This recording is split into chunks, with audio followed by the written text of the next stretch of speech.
Hello everybody! Our Manny fanfic preview for today is from A Typical House, a story of Manny in California by Robin Sue Farm. And this is what I think their house in California looked like. It was a typical street in a typical California town.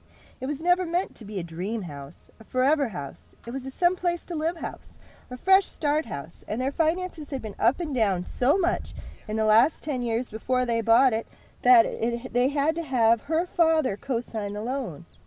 He hadn't wanted to take the help, but it was either that or touch her education trust fund, and he absolutely refused to do that. He intended that eventually she'd go back and finish school, and so he had taken the offered help with better grace than anyone who knew him would have expected. It still rankled, though, and he was now far ahead in the payments and had done a lot of work on the house, both inside and out, much of it by himself, until it was something of a showplace in the neighborhood, to make it his own, in spite of the help he had taken. Later in the story, Danny is dealing with Robbie's homework assignment to do a family tree. Danny drew another sibling line from Michelle's name. He'd do her side first. It had to be easier. That was Rick. The next stumper for the neat little third-grade worksheet was Rick's multiple marriages. He had to include Rick's children, too. Well, that meant he'd definitely have to include Mel for Leah and Harley for Jude. He'd use cohabitate for Harley.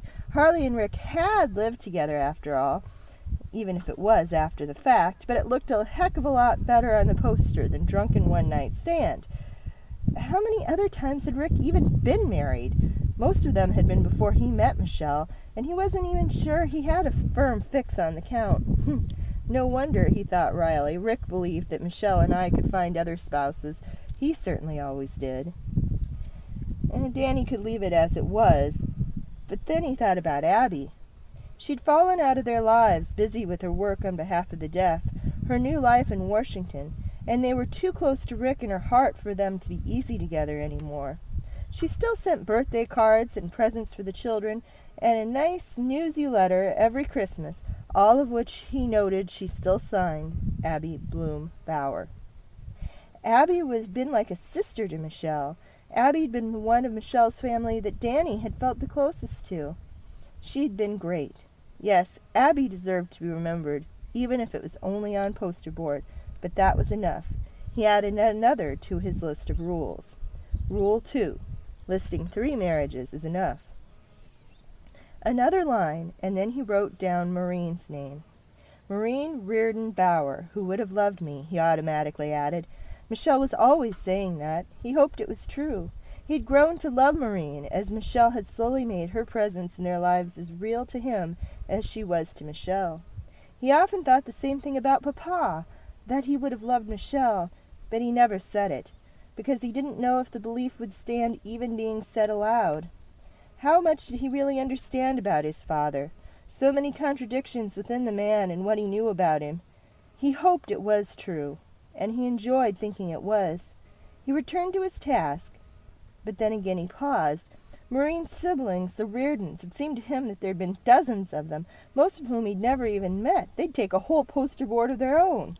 He checked the assignment sheet and added rule number 3. No siblings listed at grandparent level or beyond. He was leaving dates blank now. Michelle could help with that later. It was the framework he wanted down before he talked with Robbie. Who and what to put in and who and what to leave out. On down from Maureen to her parents, Bea and Tom, and he was done with that line. He smiled. Maybe this wouldn't be so bad after all. Read the rest of the story, A Typical House, A Manny Story of California by Robin Sue Farm, at glmanny.wordpress.com.